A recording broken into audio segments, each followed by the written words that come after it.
Good evening, good evening, good evening, and welcome to Couch Conversations with the Doctors, where health is wealth. What night is it tonight? It is Monday night, and it is time for Couch Conversations with the Doctors. As always, we're going to go around introducing our esteemed panel, starting with Dr. James Miller, the gentleman who says that I threaten him to be here on Mondays, but he tends to always be on time. Hey, Dr. Miller.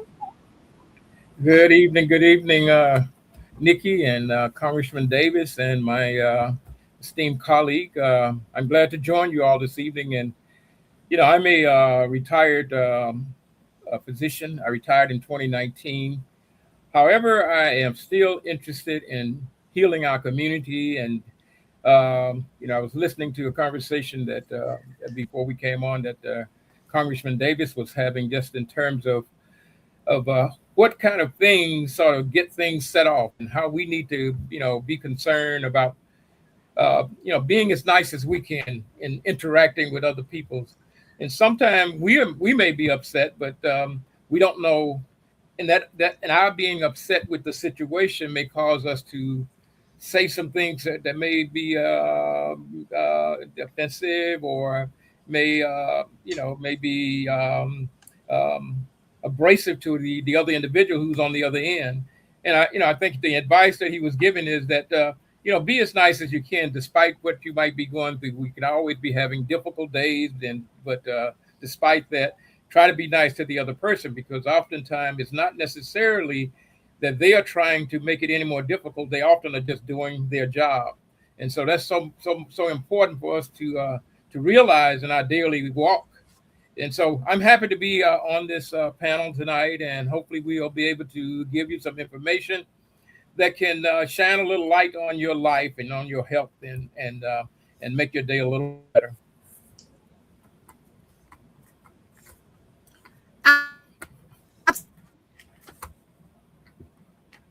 Standing, and thank you so very much. Well, to the woman who's known on these streets as Dr. 100. Well, now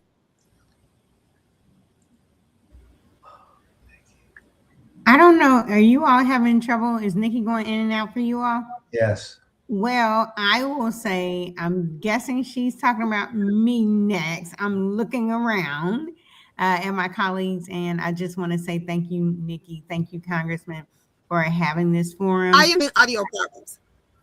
Oh, hello? Yeah.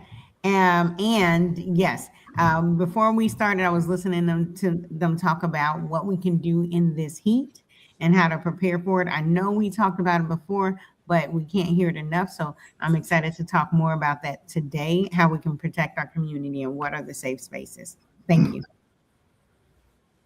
Outstanding. And yes, Dr. Maya, we are having some audio difficulties. It may be the heat. Well, I want to say hey to Sister Bonnie, who is here with us. She says good evening to everyone. Audrey J. Cox is here, and she says good evening, and yes. And well, to my colleague who leaves and goes and have fun in the sun, but he's back here in Chicago. That's our very own Dr. Douglas Graham. Doug? And I can tell you, Nikki, it's too hot for me to have fun in the sun today. I'm a retired physician like Dr. Miller. I spent 30 years working in the western suburbs. And after I retired, I worked with the congressman in his office. It really opened my eyes to public health and public service. It's a real honor and a treat to be here with the congressman tonight, my esteemed colleagues. And we're going to do our best to answer the questions. I'm going to step right into this because one of the most useful continuing medical education courses I had was exactly in this set of circumstances. I would say that perhaps now, more than in the time of COVID, we're under tremendous stresses. And so that people are going to be far more irritable than they were 2 and 3 and 4 years ago. And we're under stresses because we are at war, even though people have been fooling around with the definition. There are threats going on internationally, daily. We are under economic stress because of inflation and shortages. And so that people are going to be far more easy to provoke and irritate now than they've ever been. So what I was taught during my course was, if you want to escalate a confrontation, just say no. Try to defend yourself and fight with the other person, and things are just going to go up like that. The only way to de-escalate the solution is to agree with them and to apologize. It costs you nothing to apologize. You're actually the stronger person for doing it rather than the weaker one. It's the best way I know to avoid a bullet to the chest. Apologize, say you're right, say that you're sorry, and let that person get on with their business, because your life isn't worth the argument. Outstanding. Well, to the one who makes this possible for us each and every Monday night, to the one who tells us that true wealth is your health, that's our very own Congressman of the Illinois 7th Congressional District, Congressman Danny K. Davis. Congressman? Well, let me thank all of us, and I guess all of us can participate probably more effectively than what we do in creating a healthy environment. and I guess a healthy environment can be where people are considerate of each other and where we reduce anxiety and stress as much as we can and still feel that we are exercising our personal space, whether it's at work, whether it's at play, whether it's at home. And so I know we don't like to think in those terms, and we don't like to think that way. But I think the Panthers used to have a saying that you're either part of the solution or you're part of the problem. And I think in many instances, we might be as much a part of the problem, searching for a solution. And if we reduce the problems, then we don't have as much need for solutions because there was no problem to solve. So I look forward to hearing what our viewers and listeners and participants have to say about this business of violence reduction and the role that violence play in our everyday lives and in society. So thank you very much. Well, with that being said, we're following your request, community. The community requested that we have a conversation about stress or what causes stress or how are we dealing with stress. And we had a number of questions in reference to does stress lead to violence? And someone actually sent us the article about a road rage situation that just recently happened just about 2 days ago in Chicago, where one young woman actually couldn't deal with her road rage, I guess, and she murdered the person in the car in front of her by getting out of the car, going up to their car, and then placing 4 bullets into that person's chest. But not only that, my other coworker, Caleb Gilchrist, shared with us that right there in Maryland, where they are, right outside of Washington, D.C., right outside of D.C., the same thing happened. 2 gentlemen got into a road rage situation, and the gentleman got out of his car, walked up to the other car, and shot and killed that driver. He turned himself in the next day. There's been many occasions of different road rages where people have followed the other person in the car. And the congressman had, a great statement. How does this deal with our bodies? I mean, how is our bodies actually breaking this down or dealing with this mechanism that's happening? What are we doing that causes us to have so much rage? How are we dealing with that? So, audience, send in your questions, send in your comments, and Dr. Miller, why don't you kick this conversation off?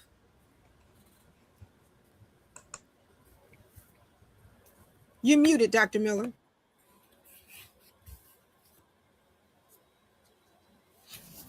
Okay, yeah, I'll start off by saying, as time has changed, I think we as people um, a little bit less tolerant of things or actually just things in general that are not us.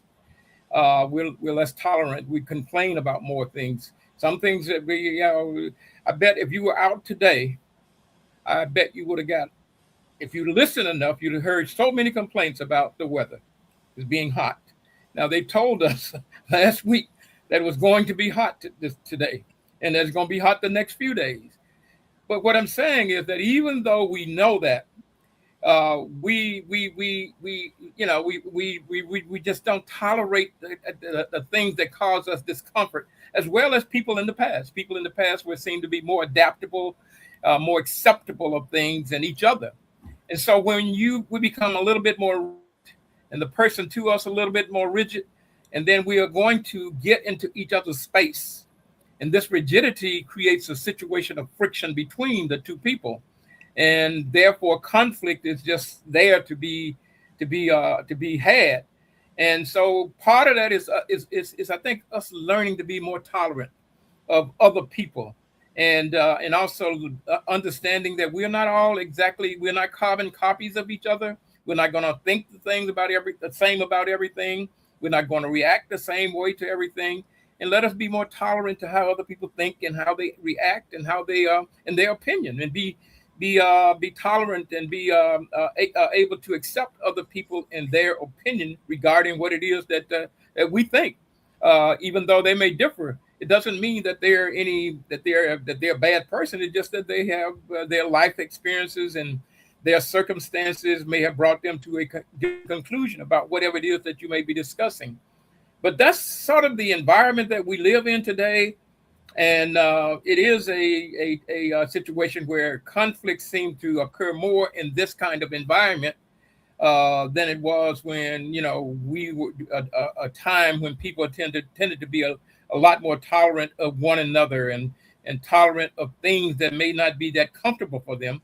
They didn't really have to respond or react to it. They was able to kind of just accept it and let it be. So these are things I think that we as people have to learn how to deal with that, and and I think as time goes, at least what I've experienced and what I've learned and seen in life is that each year our tolerance become a little bit less than it was the years before.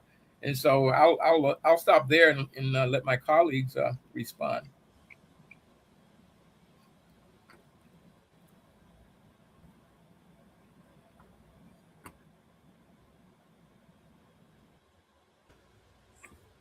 You're still muted, Maya. There you go. Can you hear me now? I don't know why I was screaming after that. Um, well, I mean, there's a breakdown of a lot of things that are going on around us. Remember, just like diseases during COVID, I think that was my time when I would highlight, and then from there, diabetes, other things.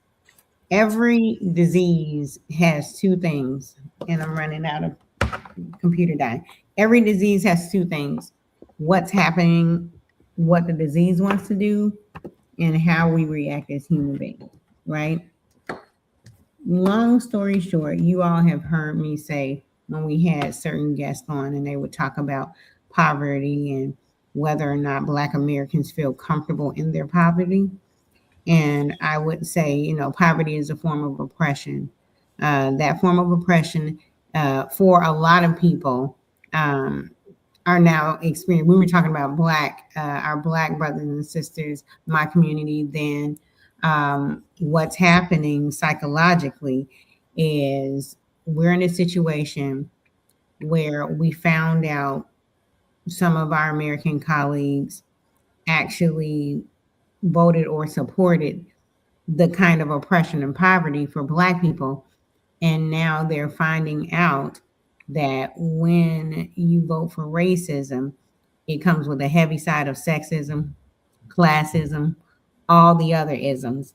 And they are getting what a lot of Black Americans in this country have experienced. And I would say they're getting a watered down version, because think about how much our ancestors have worked to create the current situation, which was lighter than our ancestors, but still horrific.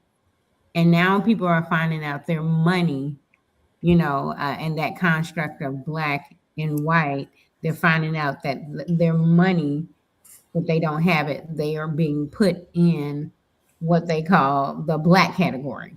And it's stressing people out, right? It takes a lot. And then a lot of the people that are doing this had a particular faith they subscribe to.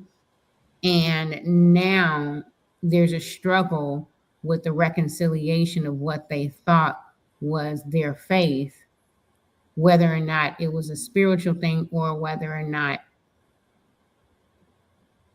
whether or not I can't, I was trying to sugarcoat it, but whether or not their faith was based in white supremacy.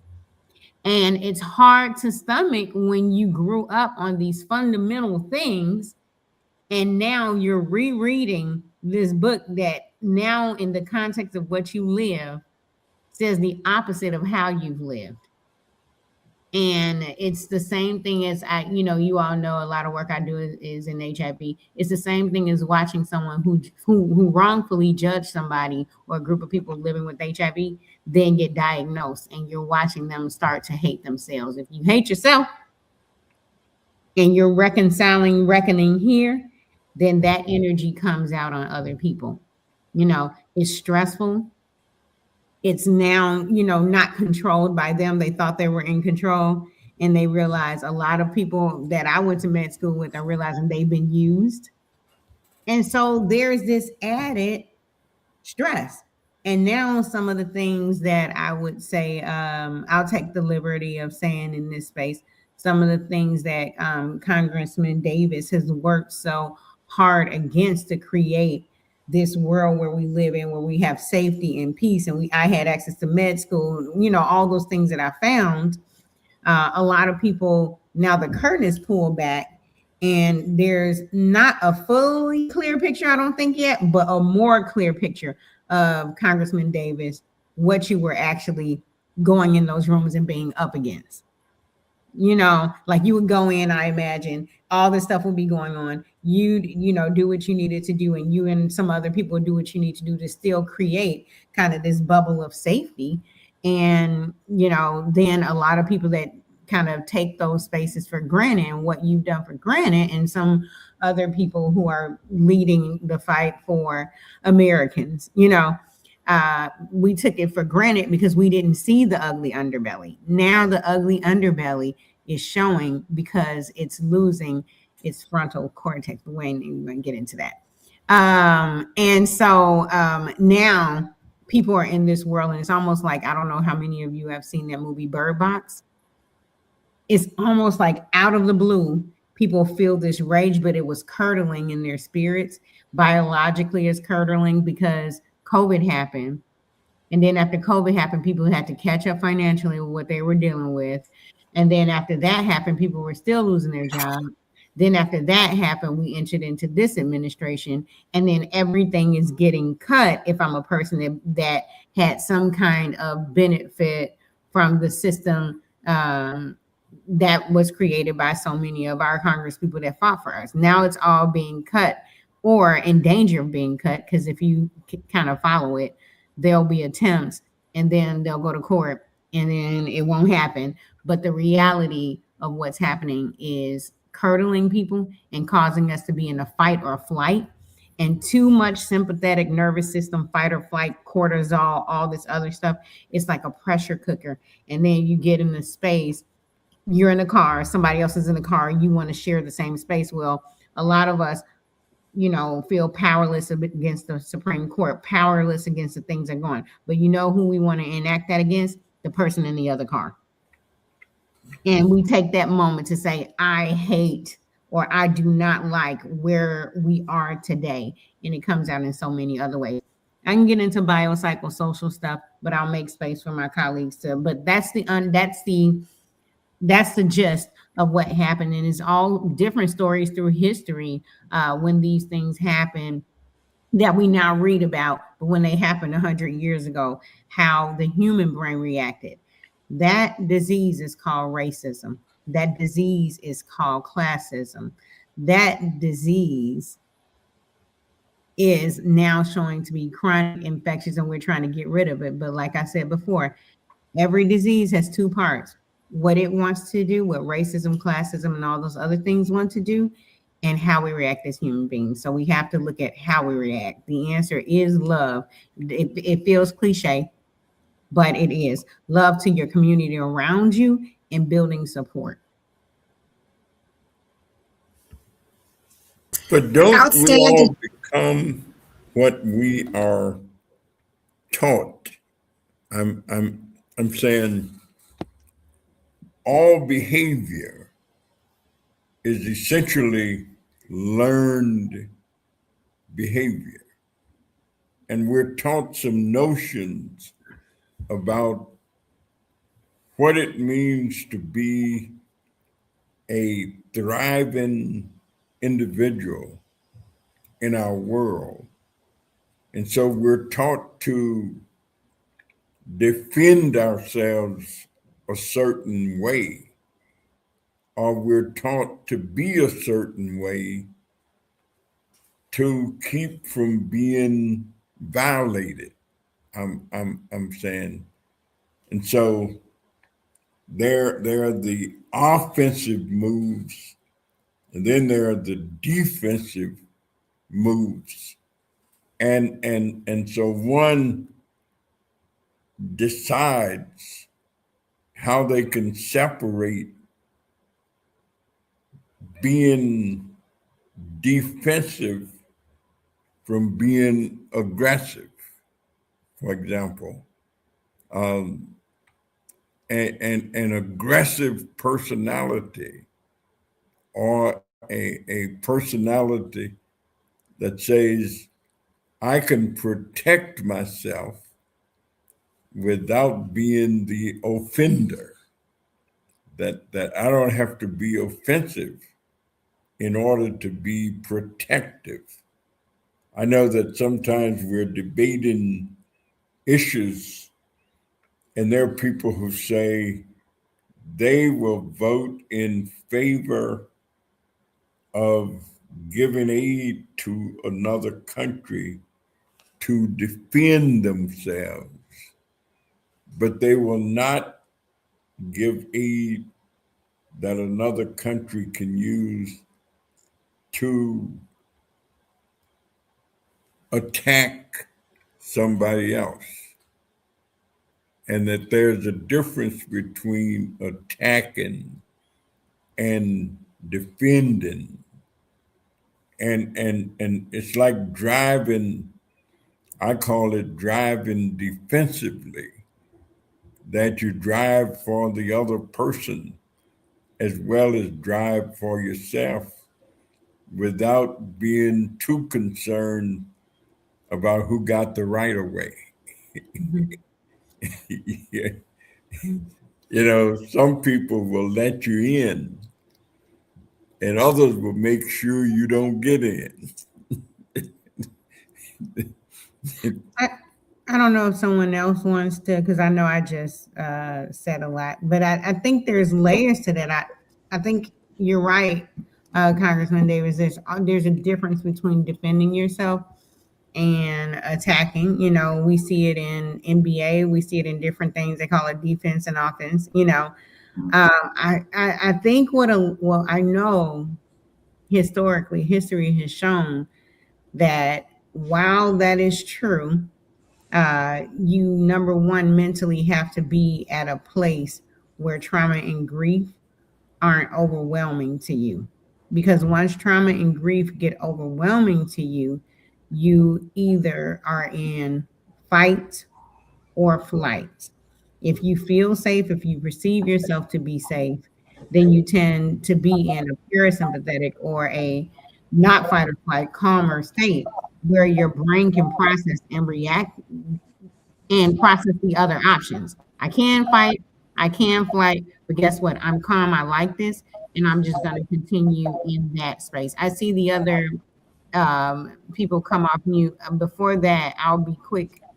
Here is what I'm hearing from a lot of my patients. The other layer to that is whether or not due to the color. Can you all hear me? We can hear. Okay. I think my screen went out. But Yeah. the other layer to that, unfortunately, for a lot of patients I serve, is the definition of who's aggressive and who's just defending themselves changes in our news, unfortunately, based on the color of someone's skin. We just had an African American boy that was literally walking away and determined to be an aggressor and lost his life.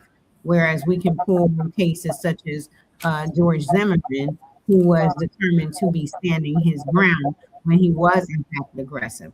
So I think the frustration that a lot of people are feeling is that the needle and the goalpost keeps moving and it moves, it moves. We see things where, and even in the administration right now, aggressive towards certain communities, and they're marketing it like they're defending themselves. They're, the Women's Safety Act, keeping the women safe, and it's actually aggressively, you know, offensive and aggressive about it. So I think that's the frustration. And some people don't know where that line goes. And it sends them into a space where no matter what, I'm going to have to go 0 to 100 because I can't trust everybody else to stay at 15. Yeah. Well, outstanding. Kay Trina says, good evening. Sandra Rose says, nicely put, Dr. Maya. Nice references. Okay, Dr. Maya, we see you. That's from Sandra Rowe. Audrey Jaycock says, since people can't control what happens to them governmentally, they feel they can control their own space with anger against others aggressively. I want to say hey to the people over at the Core Center. We see you and thank you so very much. Sandra Rowe also says, she says, Dr. Maya, why do psychiatrists call fight or flight an anxiety attack?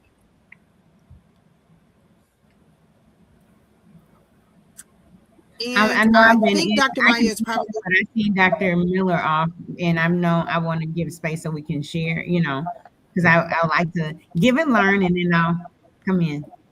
Dr. Miller. Okay. Yeah.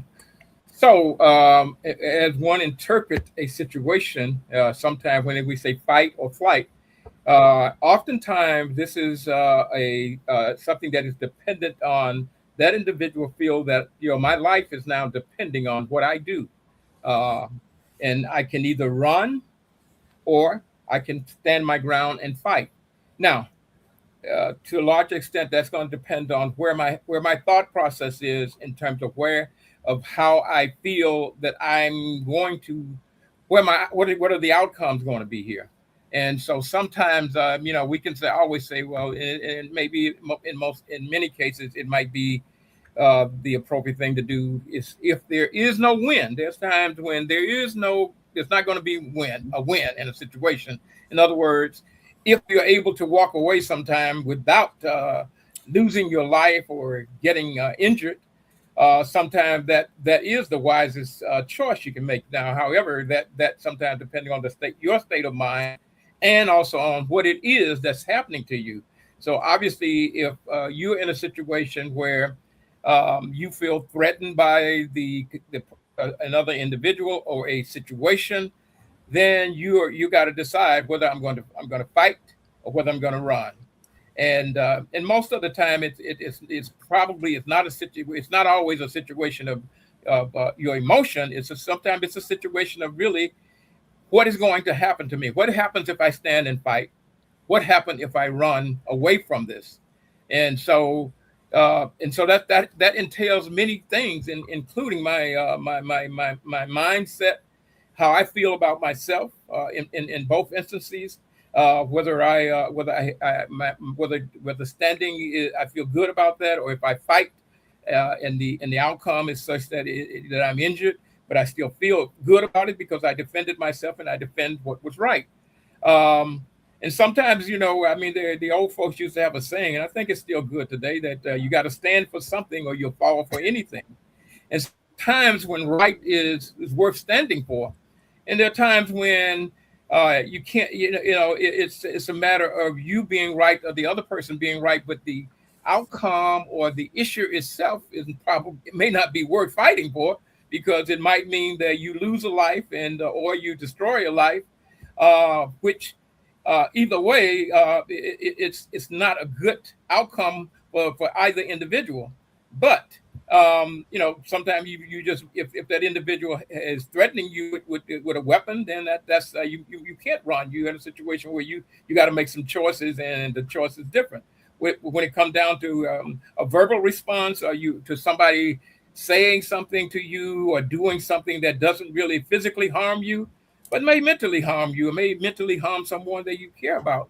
And those are the kinds of situations where, again, that we most often encounter, and we have to decide, is it worth fighting, or is it better that I just turn and walk away from this setting? But again, you have to live with the choices that you make. Either way, you're going to have to live with the choice that you make. But Outs- are there Go ahead. ways of teaching, say, conflict resolution? Like there are some people who seemingly must have the last word just in a normal conversation. That there are those individuals who just are not satisfied unless they have the last word. And of course, that creates anxiety and, of course, a lot of friction that ends up occurring because I don't think we have taught enough conflict resolution skills Mm-hmm. to individuals to make use of them. It's like saying there's a lady I know who has written a book and she calls it Learn to Be a Buddy and Not a Bully. Mm. And so there are individuals who become bullies in such a way that they create the negative environment where if they had been taught a little different, that environment perhaps would not have been created. Yeah. And Yeah. and so it is often antagonistic to deal with the person with that kind of personality. I think there are people with that personality at baseline, right? And at baseline, when a person, I'm getting feedback. Can you all hear me back? Or Yeah, we can hear it well. um, at baseline, there are people's structures and how people live, and that it's just a variety at baseline. When a person, the literature shows when someone feels safe, that's a space where you can teach those type of things and introduce those other options. The other options come from a prefrontal cortex where you can kind of process and say, here are my options. I can stay calm. I can go 0 to 100. I can do that. But if that's not there, then while a person is kind of in that fight or flight and living in those type of situations, the literature shows that we can present that type of strategy for decision making, but it doesn't stick because there's a chronic presence of norepinephrine, adrenaline, all these things that people experience. So to go back to the question from the earlier, why is it happening more often? It's because more people are in a space where they're constantly under stress and losing that or lessening that prefrontal cortex, that rational decision making. And the stressors may not come from a physical, someone came up to me or anything like that, but there's something called Maslow's hierarchy of needs that looks at physiological needs like breathing, food, water. When the prices of food go up, water is harder to get, shelter costs more, clothes cost more, you get stressed, you sleep less. Safety and security. Watching the literature shows that if I am, and I speak from literature, not from this experience, if I'm a Black man and I can watch a Black man walking away from a situation and they're still shot and that person gets off and doesn't go to jail, it triggers me to know that my safety and security is also at risk by watching that person of that demographic like mine. A system of whether or not someone feels they belong, a system whether or not they can have self-esteem and actualize their dreams of who they want to be. A lot of that is under threat right now. So right now in this situation, for a lot of people, trying to have a conversation where you say, hey, there's other options of just walking away doesn't stick because there's so many people under stress, and that's why it's happening. So in that road rage situation, that person paid so much for gas that cost them their food. They had to do something different. They're living differently. So in the point where I want my car in the same space as someone else's car, I'm not the prefrontal cortex, that place where I make that rational decision making is kind of being silenced over time due to the stress hormones. And then that person just reacts in the way they feel like society and everyone is reacting to them.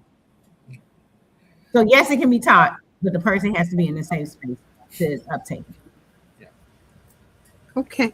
Well, we have two quick questions. I'm going to give you both of them. The first question says, is this one of the reasons why insurance companies make gentlemen be older before their insurance coverage decreases?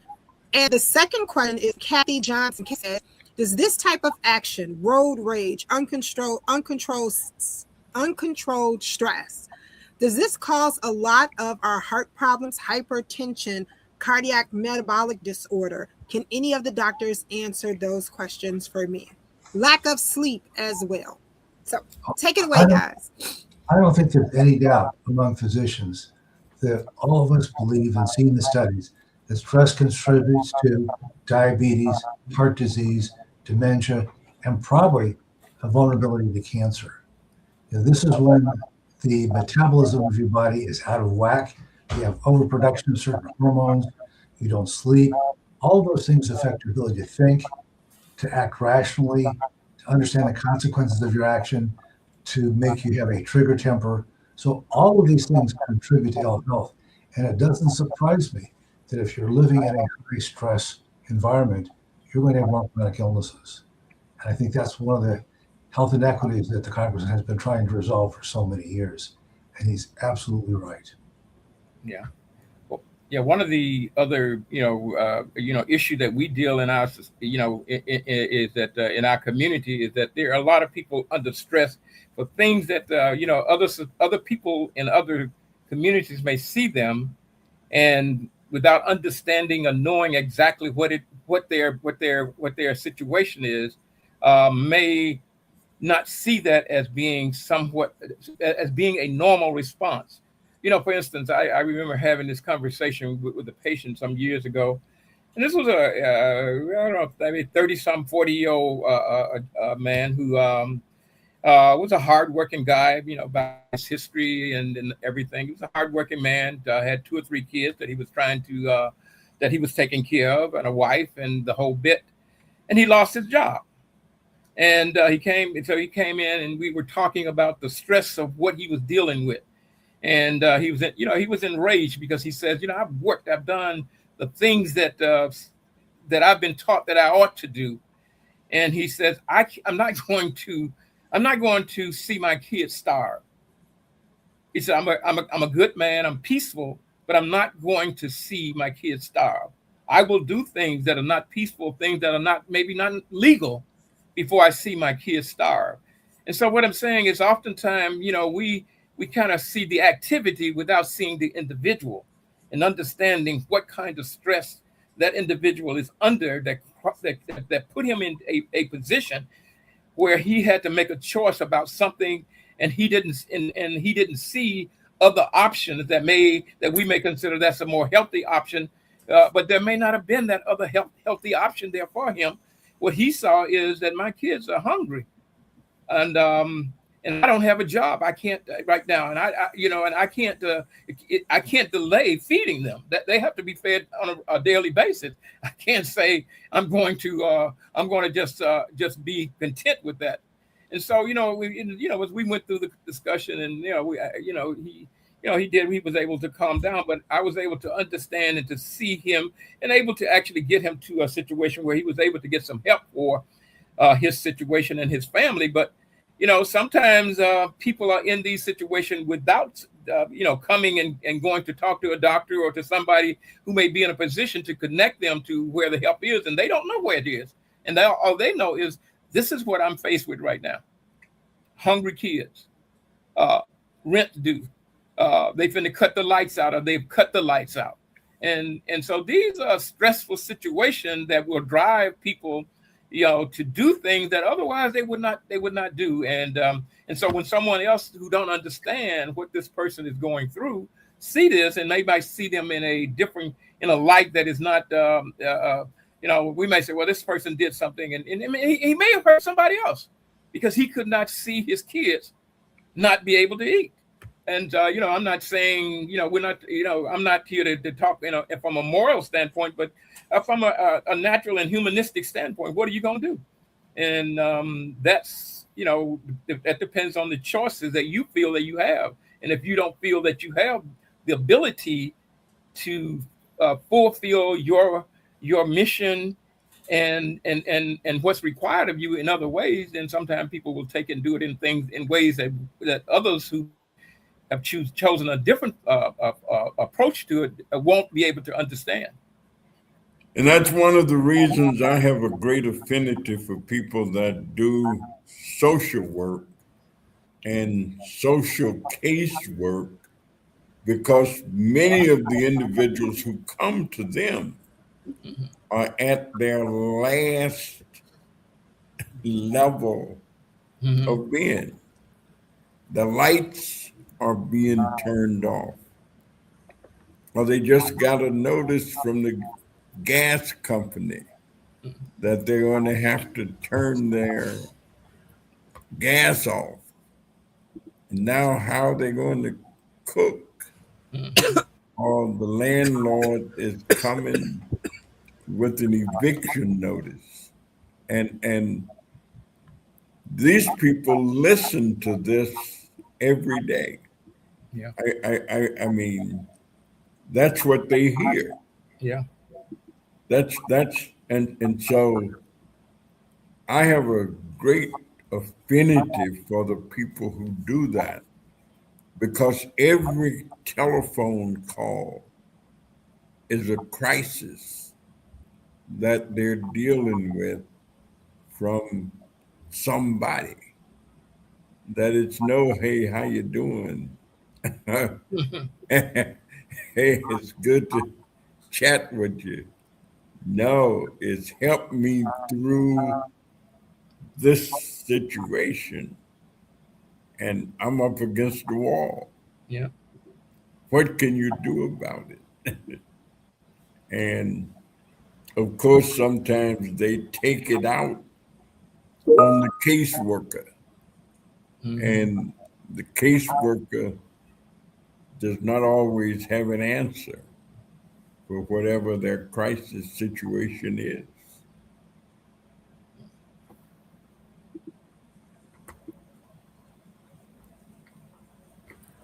Well, we have two additional quick comments. One comment is, Congressman, you are so right. And I'm a caseworker. And sometimes the caseworker is not having a good day. We have a life just as well.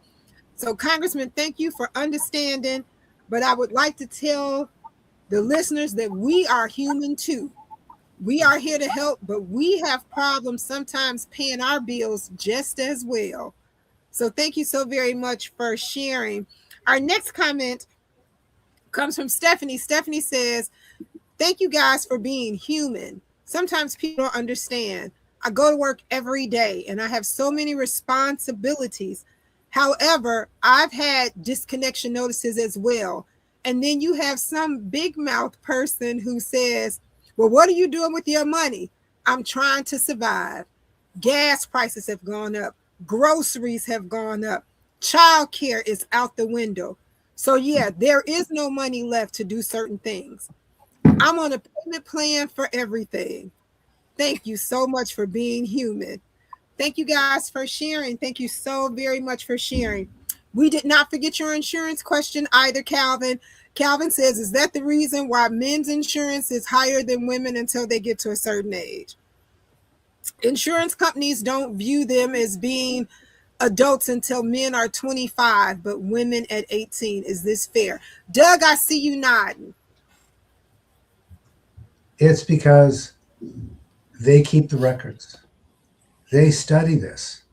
And all this is based on calculations and frequency. And they can see that more problems occur in teenage and young men until recently than in women. But unfortunately, we're reaching equality in this particular space. And I don't think that's a good thing. But historically, it's true that young men tend to drive faster, tend to drink more, tend to fight more, and may be more prone to be involved in violence than women of the same ages until they start getting some responsibilities and they are less inclined to because they have the responsibilities to take care of. So it isn't particularly fair, but the insurance companies aren't fair. They're trying to keep as much of your money as they can. It's all about the money and the profits. It's not about fair. It never has been. It's how they make their money, by knowing the numbers. Wow. Wow. The next statement says, Dr. Miller, thank you so very much. You are absolutely right in your statements. This is hard to deal with. I'm a man who has a family who has been unemployed before. And it tears your gut out when you can't really care for your family, and it causes so much mental anguish. Thank you, sir, for sharing. Thank you. Well, we have 3 minutes before I have to say the words that you don't want to hear, and that is, it's our time. So we'll use these 3 minutes to do a little extension of our Until Next Mondays. And I thank you guys so much for being so engaged. I want to say hey to Terry. Terry, it is great to see you. You are right. It's a long time no see. So Terry, thank you for stopping in. I want to say hey to the engine company. I see you guys here. Thank you so much. Did I say hi to the course center? If not, I'm saying it again because I do not want you guys to put me on blast tomorrow saying that the congressman forgot about you. He never forgets about the course center. So the course center is here. Thank you. Thank you. Thank you. And to the guys in the garage. It's hot. How are you guys out there in that garage? It is hot.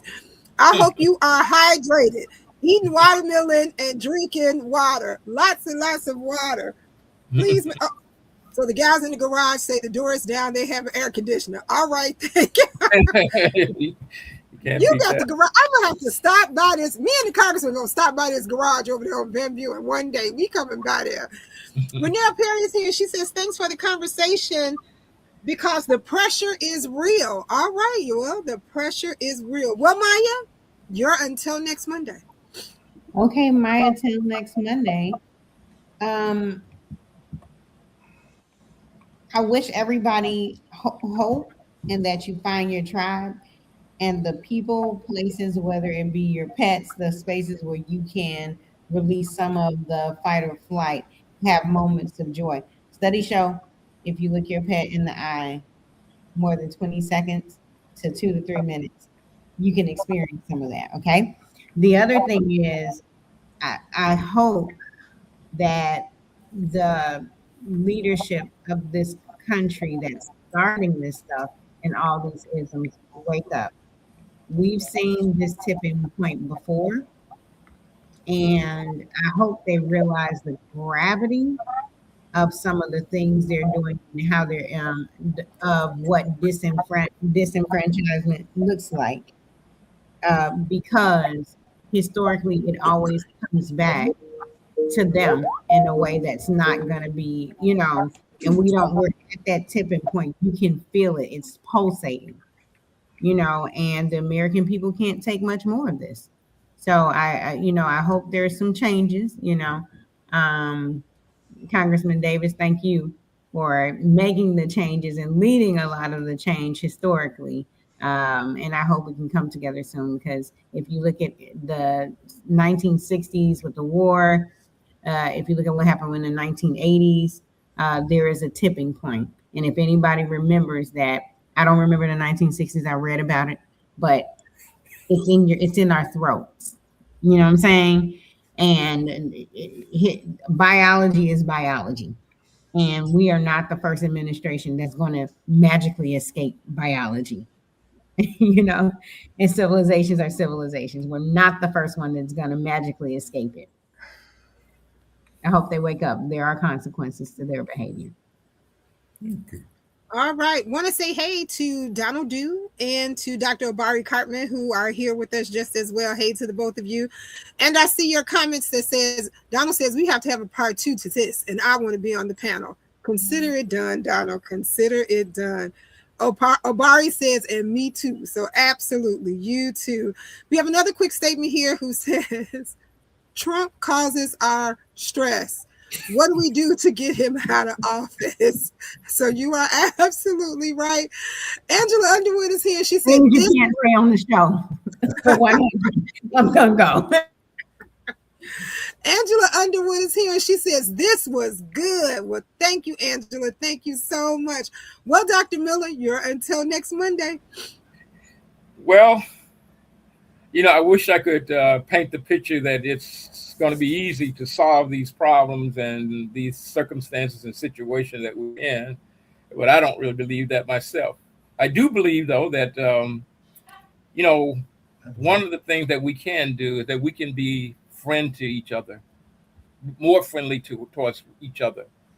And one of the things that I will suggest is that we all try to find at least one or two friends that when we are under stress, that we can call and talk to and discuss these things that are going on in our life. They may not be able to solve your problem, but sometimes just being able to get some of that pressure off of you and let it flow to somebody else and hear somebody else's opinion of it may be enough to sort of help you to calm down, because we're in a volatile time now. People are fed up with so much stuff, and when you think that you've seen the worst, that you wake up the next day and you hear something that's even worse than what you heard yesterday. And all these are things that are contributing to the stress that people have. And Dr. Graham spoke about what stress do to us.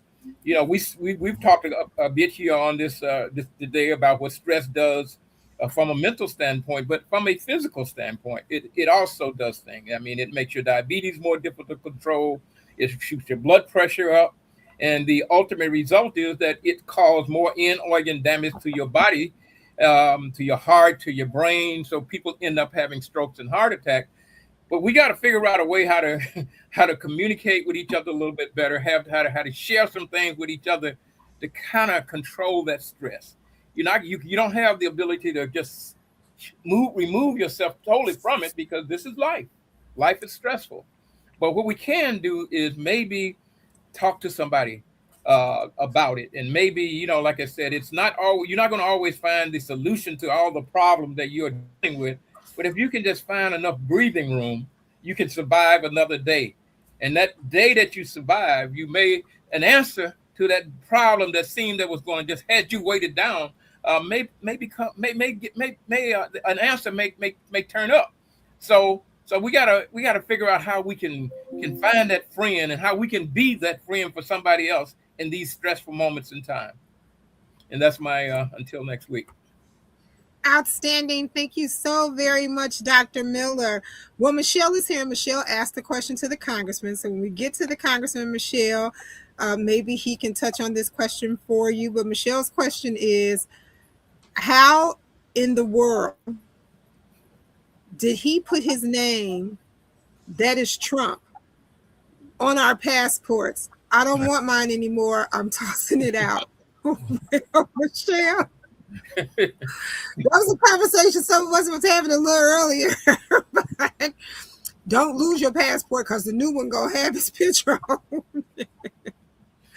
But I guess the congressman can touch on that. But she also asked at the end of her question, does his face stay on there forever?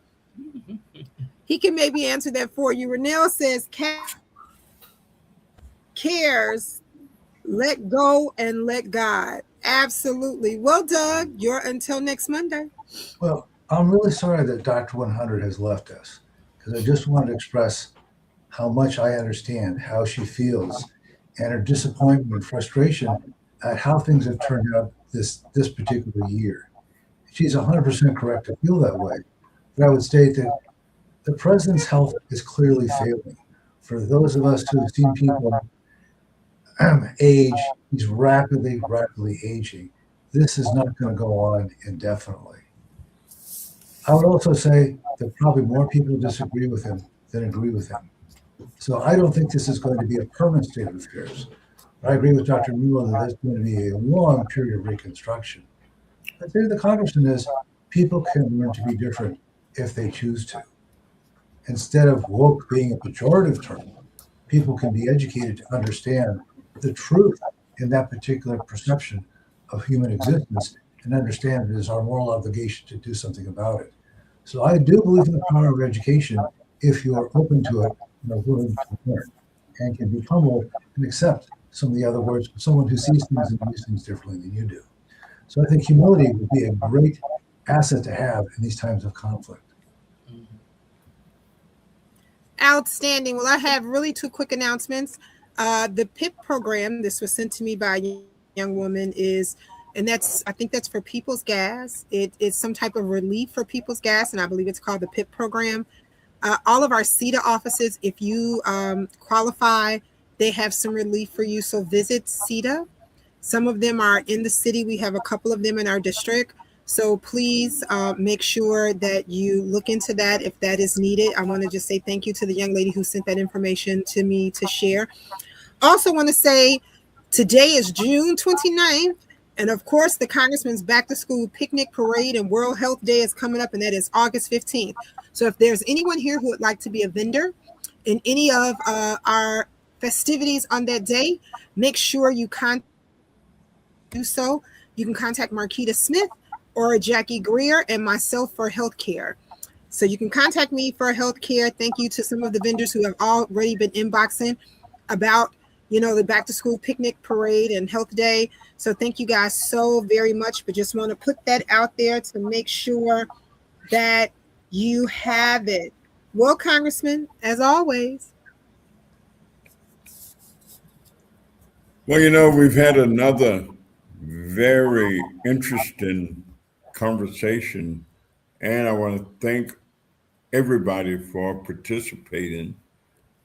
I want to send out, though, a condolence to Minister Louis Farrakhan and his family on the passing of his wife, who's 90 years old. And I recall one year she was my special guest and sat at my table at the Congressional Black Caucus ALC. And so I send condolences out to Minister Farrakhan, all the members of her family, and all of the members of their organization, their group. And she was a delightful lady to know and interact with. And I express that to them. I also want to congratulate the original Providence Baptist Church, who on Sunday had their 163rd anniversary. 163 years. They are the oldest Black Baptist church on the west side of the city of Chicago, and it was founded by individuals who had been slaves. And it is still going, 163 years. They've been in a lot of different addresses, but they're still the same church. And they're right there on Pine Avenue, right off of Central. Central and Race, and they're going strong, and congratulations to them. I want to thank the Chicago Bar Association, who gave me a wonderful, wonderful award on Saturday evening. And, I don't know when I've been among so many different lawyers and judges all at one time. But just thinking that they have to make decisions oftentimes in cases where they have to decide whether a person was defending themselves when there was a murder trial, or whether the person killed the other person for some other reason. And they have to make a determination sometimes whether that was in defense or was something else the reason. So they have tough decisions sometimes to make. I also will just make an announcement. We are having a 250th year press conference on Friday morning at the Chicago Historical Museum, where we will talk about where we think America has come in 150 years and where we think America has not followed up to the extent that it needs to on some of the promises that were made when they said that we hold these truths to be self-evident, that all men are created equal and endowed by their creator with certain rights. And we question how well we've done with some of that. So let me just thank everybody for a wonderful evening, a great discussion, and until next Monday, let's keep believing and keep hoping and keep working. We'll see you then. Thank you. All right.